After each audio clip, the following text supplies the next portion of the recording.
Hello, everyone. Welcome to Survivor Not by Chance. As I say in each and every episode, I'm not a licensed therapist or licensed psychologist. The information that I'm providing in this episode is only my experience. I do not claim to be a medical professional, and I do not claim to give medical advice. This is part 2 of Normalized Dysfunction. I apologize. I had to break the podcast up into 2 episodes opposed to 1. Then another part of my normalized dysfunction was, so my mom was really addicted, really bad in the 90s to drugs. And when we lived with her, there were times we lived in shelters. We lived in something called the Lincoln Motel, which is the famous Lincoln Motel in Newark, New Jersey, where I think they made some documentaries about it. It literally was a drug-infested homeless shelter. It was a motel, but they allowed people to live there that were homeless. And it was so bad to the point where we were living there, my mom and my sisters, my aunts and her children were living there. Another aunt and her children were living there. I think it was like 2 or 3 aunts and their children were living there. And these were great aunts. They were not just like my mom's sisters, because my mom only had one sister. So it was my mom's aunts and their children, my mom's aunt and their children. Like we all were literally living in this motel. So since we was all living here, I thought that was normal. Like, oh, my family's here. I can hang out with my family. And I just thought it was the best thing ever. Not realizing like you're living in a shelter. Do you not realize you're homeless? That's not normal. So that was a whole nother experience.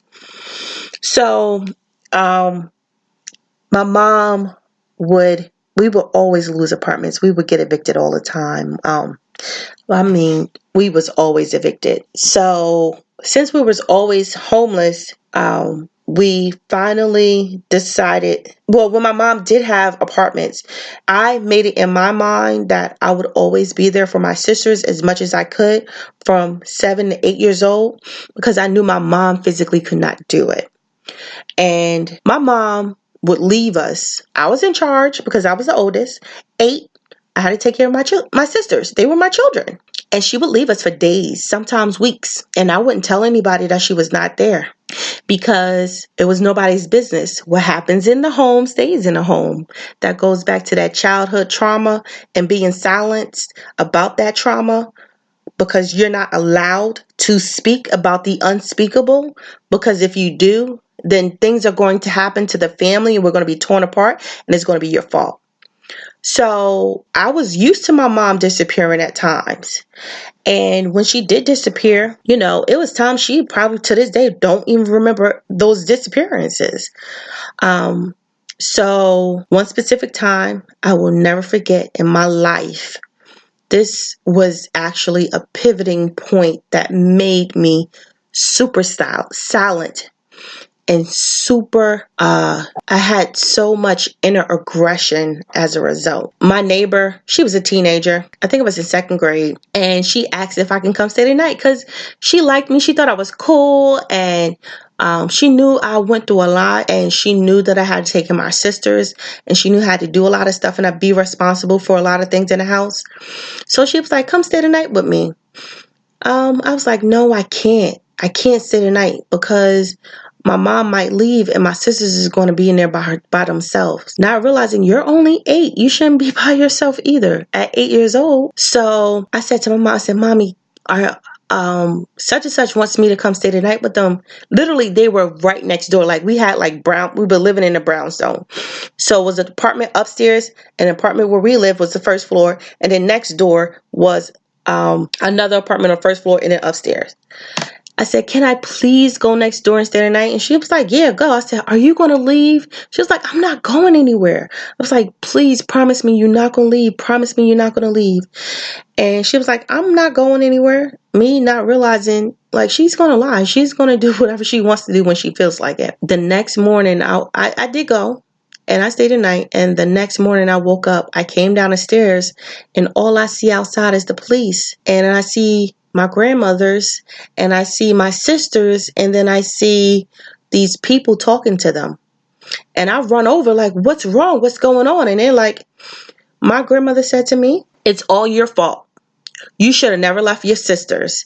Now, DYFS, which is Child Protective Services, are taking y'all away because you left your sisters by themselves. And I'm like, I didn't leave my sisters by themselves. Mommy was there. She promised me she wasn't leaving and going anywhere. She was like, well, she left. You knew she was going to leave. You should never stay. You should never left. And she put that burden on my head as if it was all my fault. Why my sisters were being taken away from me. You see, I still say children, like, because that's how I felt. They were my babies. Like, I had to take care of them. And that pressure, you see how that pressure still is in me. That normalized dysfunction was placed inside of me. From that moment forward, I've never been the same. Now, as a result, I don't like to stay the night out at people's houses. If I go somewhere, I'll stay for a little bit, but I'm coming right back home.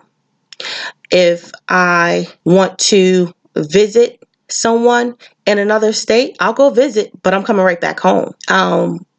When I was a teenager, I wouldn't go outside and play with the other teenagers. I wouldn't go outside as a child to play with the other kids because I felt that pressure of you're not allowed to leave the house. So it was like embedded in me that I was at fault. It was my fault. And that part of that normalized dysfunction should never have that. A child should never have that responsibility. That's neglect. That's dysfunction. An adult should never put that on a child. And back then, CP, Child Protective Services, or DYFS as we called it, they didn't do anything to make sure that we were safe. Only thing they did was put us from one house to another dysfunctional house. And all they did was provide a financial check to someone else to give them stability to take care of us, which didn't. When we had clothes, when we lived with other family members, guess where my clothes came from? Goodwill. My clothes were always too small for me. Also, you know, the 3/4 inch sleeves that they have now, that's pretty cool. Well, in the 90s, that was not a fad. It was not cool. High waters back in the 90s were not fads. They were not cool. I had to wear them because that's all I had to wear. So I went from one drug addict's house to the next drug addict's house. It was normal to me. So when I saw some of the signs my mom was doing when we had white floors and she would get on the floor and search on the floor for the crack, thinking she dropped some of it so she can get some more to smoke. And then I'm living with my grandmother and I see her doing the same thing. I'm like, what in the hell? Like, I'm just from one house to another. Same situation. Guess what? That was normal to me. I didn't know that wasn't normal. I didn't know that wasn't supposed to be going on. Then when we go to friends' houses, family friends' houses, it was the same scenario. So I'm like, oh, everybody's drug addicts. I didn't know. As a kid, you see these things, it's normal. So normalized dysfunction is prevalent, but we need to speak up about it. And guess what normalized dysfunction can do to people? It can cause a person to become a narcissist. I know you're probably like, how do you equate narcissism with normalized dysfunction? Well, I looked up some information and I Googled narcissistic families. And it says in narcissistic families, this hierarchy is non-existent. The children are to serve parental needs, which I was serving my parental needs for my parents because I was the parent at 8. I was taking care of my siblings. I was cooking when we had food. I was cleaning dishes. I was cleaning the house. I was changing diapers. Narcissistic parents lack the ability to emotional tune into their kids. They can feel and show empathy. They cannot feel and show empathy or unconditional love. As a result, when a child is used to not having emotional stability, not having unconditional love, not showing empathy, or not knowing how to show empathy. These traits are passed on to these children. So from the 90s, from the 80s and 90s, a lot of those homes with the dysfunctional families in the African American communities as a result of the crack cocaine epidemic is now prevalent in the children of that society and that age bracket. And how they're prevalent now, social media has played a huge role in regards to narcissism. So many people are so self-absorbed. They are so non-empathetic. They are so into themselves. They only want people to serve them. And when you do serve them, guess what? They're still not satisfied. They still feel empty. They still feel less of. So, according to Google, narcissistic is having an excessive or erotic interest in oneself and one's own physical appearance. A narcissist is a person who has an excessive interest in or admiration of themselves. There are a couple of different characteristics that you can notice if someone's a narcissist. Most narcissists have traits where they lack empathy. They don't know how to show empathy for someone. They are exaggerated in their sense of importance for themselves. They feel entitled. Oh my goodness, in this society, so many people feel entitled. They are selfish in relationships. They are envious and suspicious of others' motivations. They are in excess of need of praise and attention. So if you ever have someone in your life and you notice every time you have a conversation with them, that conversation always reverts back to that person that you're speaking with, or that conversation always leads back to the person and that person telling you about how they had the greatest football years and they were going to go pro and, they were just so happy and everybody admired them. Or if someone's always talking about their marriage with their husband is the greatest, this, that, and the other. I have the best car. I have this. I have that. That's just showing deep down within themselves, they're not happy.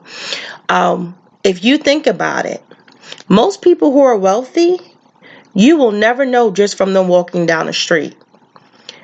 Our society, in the African American community, the minority community, we're taught to have the finest cars, the best houses, the best clothes, the best hairstyles. You got to make sure your nails and your feet are always done.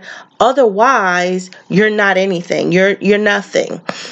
That narcissistic part comes from our society and our households and that normalized dysfunction because we are taught to be non-sympathetic. We lack empathy. We also are not validated as children. That's where that self-absorbed part of a narcissist come from. Because when they were children, they were never validated. They were ridiculed. And so now as an adult, they have to feel like, oh, no one's going to validate me. I'm going to validate myself. I'm going to be big top, big boss, and I'm going to be on top of everything. And so as a result, we have developed and grown all of these narcissists from the 80s and the 90s of the dysfunctional families. And now we're seeing it in social media. You ever go on social media and you see someone always bragging about they have the best house, the best car, the best husband, the best children, the best finances,